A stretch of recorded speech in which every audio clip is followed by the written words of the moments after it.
نہایت ہی واجب الاحترام میرے بزرگوں، دوستوں اور بھائیوں، اللہ رب العزت کا ذکر زندگی کی علامت ہے، اور انسان اگر اس ذکر سے غافل ہو جائے تو یہ ایسا ہی ہے جیسا کہ گویا کہ ہوتا۔ حدیث پاک میں بھی اللہ کے ذکر کرنے والے کو زندہ کی مثل کہا گیا ہے، اور یاد الہی سے غافل کو مردہ کے ساتھ مثال دی گئی۔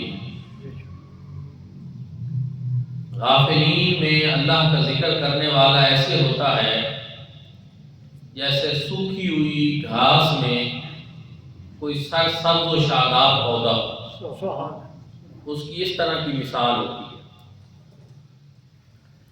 اللہ رب العزت کا ذکر رب کی یاد ہے، اور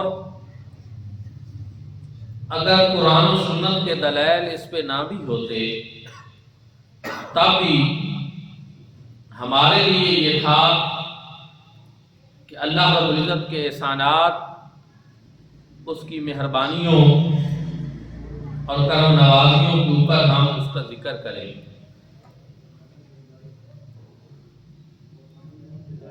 لیکن اللہ رب العزت نے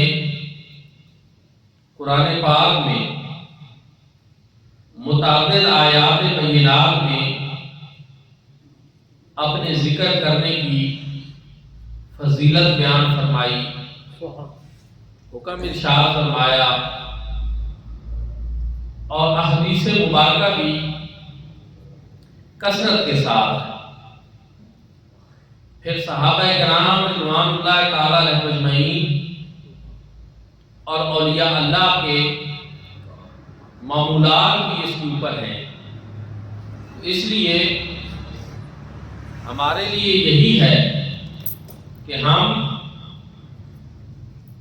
اللہ رب العزت کا ذکر کثرت کے ساتھ کریں، اس کو یاد کریں اور اس کی یاد میں اپنا وقت گزاریں۔ قرآن مجید فرقان حمید میں اللہ رب العزت نے ارشاد فرمایا، فاذکرونی اذکرکم واشکروا لی ولا تکفرون، تم مجھے یاد کرو میں تمہیں یاد کروں، اور میرا شکر ادا کرو، میری ناشکری نہ کرو۔ اللہ رب العزت نے یہاں یہ ارشاد فرمایا ہے کہ تم مجھے یاد کرو، میں تمہیں یاد کروں۔ صوفیاء کرام اس کی تفصیل اس طرح بیان کرتے ہیں کہ تم اللہ رب العزت کو اس کی اطاعت کر کے اور فرما برداری کر کے یاد کرو، وہ تمہیں اپنی عنایات اور اپنے انعامات کے ذریعے یاد کرے۔ تم اس کو اس کے احکامات کی بجا آوری کے ذریعے یاد کرو، وہ اپنے لطف و کرم کے ذریعے تمہیں یاد کرے۔ اور اس کے اوپر اللہ رب العزت کے محبوب کریم صلی اللہ علیہ وآلہ وسلم کے ارشادات بھی موجود ہیں، اور اللہ رب العزت کا احادیث قدسی کے ذریعے کئی ارشادات موجود ہیں جو میں آپ کی خدمت میں پیش کروں گا۔ لیکن قرآن مجید فرقان حمید میں اللہ رب العزت نے ارشاد فرمایا، یہدی الیہ من اناب، کہ جو اللہ رب العزت کی طرف کوشش کرتا ہے، رجوع کرتا ہے، رب تعالیٰ اس کو اپنی طرف ہدایت نصیب فرمائے۔ الذین آمنوا وتطمئن قلوبهم بذکر اللہ، اور فرمایا کہ یہ وہ لوگ ہیں کہ جو ایمان بھی لاتے ہیں اور ان کے دلوں کو اطمینان اللہ کے ذکر کے ساتھ ہو۔ اور فرمایا الا بذکر اللہ تطمئن القلوب، خبردار بے شک اللہ کے ذکر سے دلوں کو اطمینان۔ خوب سن لو یہ بات، الا بذکر اللہ تطمئن القلوب، اللہ کے ذکر کے ساتھ ہی دلوں کو اطمینان۔ صوفیاء کرام نے یہاں بڑی پیاری باتیں کی ہیں کہ اللہ کے ذکر سے دل کو سکون کیوں ملتا ہے۔ وہ کہتے ہیں اس وجہ سے کہ انسان عالم ارواح میں رہا ہے اور انسان کی روح یہ اس دیش کی ہے، اور یہاں دنیا میں آ کر اس کی مثال ایسے ہے کہ جیسے یہ روح اب پردیس ہے۔ اب اگر کوئی بندہ یہاں نوشہرہ کا کسی باہر کے ملک میں چلا جائے، یورپ میں چلا جائے، انگلینڈ میں چلا جائے، وہاں اس کو کوئی بندہ ملے اور وہ اس کو اس کے حلیے سے دیکھ کر اندازہ لگائے کہ یہ تو کوئی پاکستانی لگتا ہے، اس سے پوچھے کہ کہاں کے ہو بھائی، وہ کہے کہ میں تو جی پاکستانی ہوں، تو وہ بڑے خوش ہو کر کہے گا، بتائے گا کہ میں بھی پاکستانی ہوں۔ اچھا پھر اس سے پوچھے گا کہ تم کون سے صوبے کے رہنے والے ہو، وہ کہے گا جی میں پنجاب کا رہنے والا ہوں، جی میں بھی پنجاب کا رہنے والا ہوں۔ پھر اور قربت بڑھ جائے گی، اور پھر وہ پوچھے گا کہ آپ پنجاب میں کہاں رہتے ہیں، وہ کہے گا جی میں خوشاب میں، اچھا میں بھی خوشاب میں رہتا ہوں۔ اور اگر وہ مزید پوچھے کہ خوشاب میں کہاں، وہ کہے جی میں وادی سور نوشہرہ میں رہتا ہوں، وہ کہے جی میں بھی نوشہرہ میں رہتا ہوں۔ محبت بڑھے گی، بولی ایک ہونے کی وجہ سے، دیس ایک ہونے کی وجہ سے قربت بڑھ جائے گی۔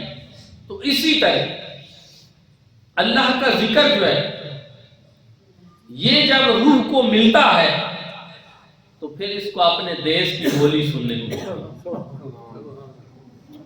اس کو اپنے دیس کی بولی سننے کو ملتی ہے، اس کو قرار آ جاتا ہے، اس کو سکون آ جاتا ہے۔ اور یا اللہ نے یہ چیز اپنے اپنے انداز میں کئی طریقوں سے بیان کرنے کی کوشش کی ہے۔ قرآن پاک نے تو اس کو بیان کیا ہے تو یہ ایک اٹل حقیقت ہے، لیکن انہوں نے تفہیم کے ذریعے سمجھانے کے لیے ہمیں کئی طریقے اپنائے ہیں۔ مولانا روم نے مثنوی شریف میں ایک بانسری کے حوالے سے یہ پوری بات کی ہے کہ درخت سے کاٹی ہوئی لکڑی اور وہ پھر آئی، پھر اس کو تراشا خراشا گیا، پھر اس سے ایک ساز بنایا گیا جس کو بانسری کہتے ہیں۔ تو وہ اس کی جو آواز ہوتی ہے دراصل وہ اس کا اس درخت سے جو جدائی ہوتی ہے وہ اس کا ایک غم ہوتا ہے، اور وہ اس کی ایک آواز ہوتی ہے جو اس سے نکلتی ہے جب اس میں کوئی سانس پھونکی جاتی ہے۔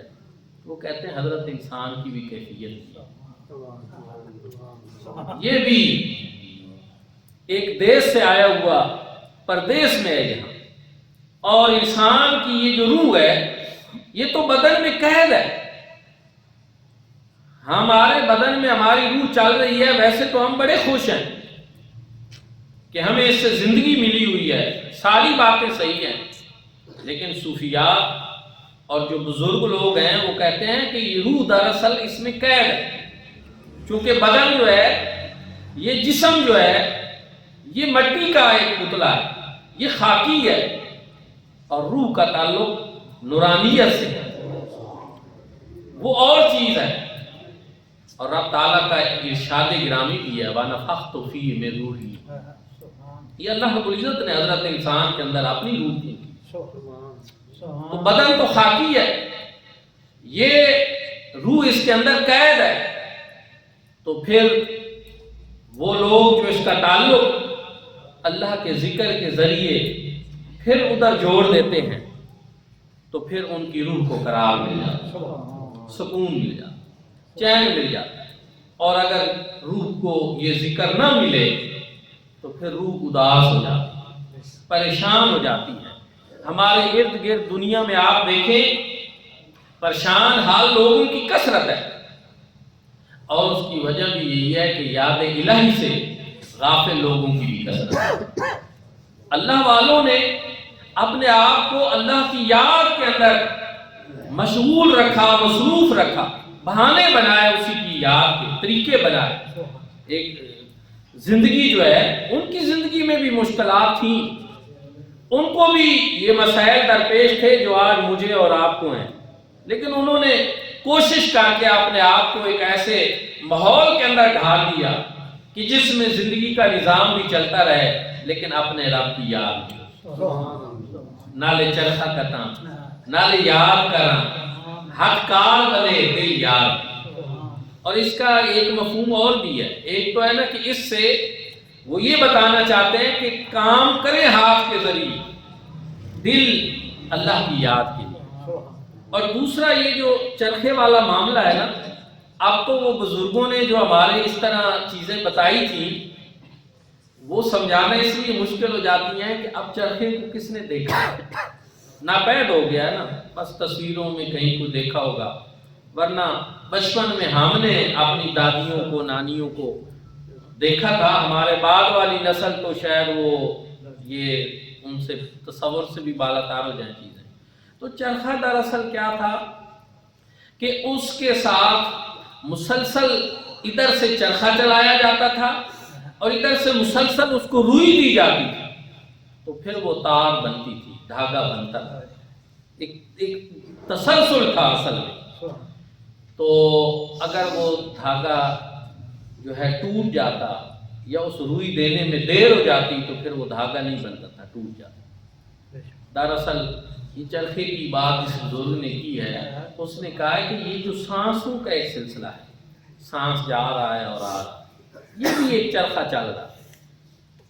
اور اس میں اگر یاد الہی کا دھاگا ہے، روئی ہے اس میں، تو پھر وہ دھاگا بھی بن رہا ہے. اور اگر وہ روئی نہیں دی جائے گی اس کو، تو اس کے اندر بھی اسی طرح جس طرح دھاگا ٹوٹ جاتا ہے، یہ تعلق بھی اسی طرح ٹوٹ جاتا ہے. کتنی خوبصورت طریقوں سے، کتنی حکایات کے ذریعے ہمیں بزرگوں نے یہ کوشش کی کہ ہم بھی اس چیز کو سمجھیں کہ اللہ رب العزت کی یاد میں کس طرح محو ہونا ہے، اس کو یاد کس طرح کرنا. دوستان دل کا اللہ رب العزت نے ارشاد فرمایا وَاذْكُرِ اسْمَ رَبِّكَ وَتَبَتَّلْ إِلَيْهِ تَبْتِيلًا.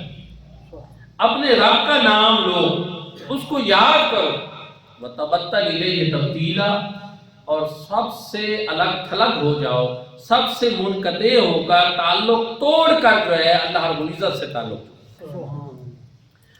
یہاں بھی علماء کرام نے، صوفیاء نے یہ بات کی ہے کہ یہاں اس کا یہ بالکل مطلب نہیں کہ واقعی آپ دنیا سے الگ تھلگ ہو جائیں، کسی سے بھی رابطہ نہ رکھیں. نہیں، وَتَبَتَّلْ إِلَيْهِ تَبْتِيلًا کا مطلب یہ ہے کہ اللہ رب العزت کی محبت ساری محبتوں کے اوپر غالب. اولاد کی محبت، مال کی محبت، جو فطری کچھ محبتیں بھی رکھ دی گئی ہیں ہمارے اندر، وہ بھی رہیں، لیکن غلبہ اللہ رب العزت کی محبت، وہ ان سب پہ غالب. کاروبار ہے لیکن ادھر اذان کی آواز ہے تو کاروبار رکاوٹ نہ بن جائے. آپ مسجد میں آج غلام رکاوٹ نہ بن سکے، آپ اللہ کے ذکر، جب ڈیوٹی کا وقت آئے یہ ڈیوٹی کریں. یہ چیزیں ہیں. اور 5 نمازوں کا فلسفہ تو میں نے کئی مرتبہ بتایا کہ وہ اسی لیے رکھا گیا کہ اللہ رب العزت کی انعامات تو ہم وقت ہمارے اوپر ہو رہے ہیں، لیکن ہمیں ہر وقت اس طرح عبادت کا پابند نہیں کیا اللہ رب العزت نے، بلکہ 5 اوقات میں نماز پڑھنے کا پابند کیا. وہ اس وجہ سے کہ تاکہ ہم زندگی کے باقی معاملات بھی چلائیں، کھانا پینا، اولاد کے لیے کمائی کرنا، اپنا پیٹ پالنا، یہ ساری چیزیں ان کو ساتھ چلانے کے لیے. لیکن اگر کوئی 5 وقت نماز ادا کر لیتا ہے تو گویا وہ اس طرح ہی ہے جس طرح اس نے سارا دن اللہ رب العزت کی بندگی اور ساری رات اللہ کی بندگی. کیونکہ وہ فجر سے لے کر ظہر تک، جب اس نے فجر پڑھی اور پھر ظہر پڑھی تو جتنا یہ وقت ہے درمیان میں سب کا شکر ادا ہو.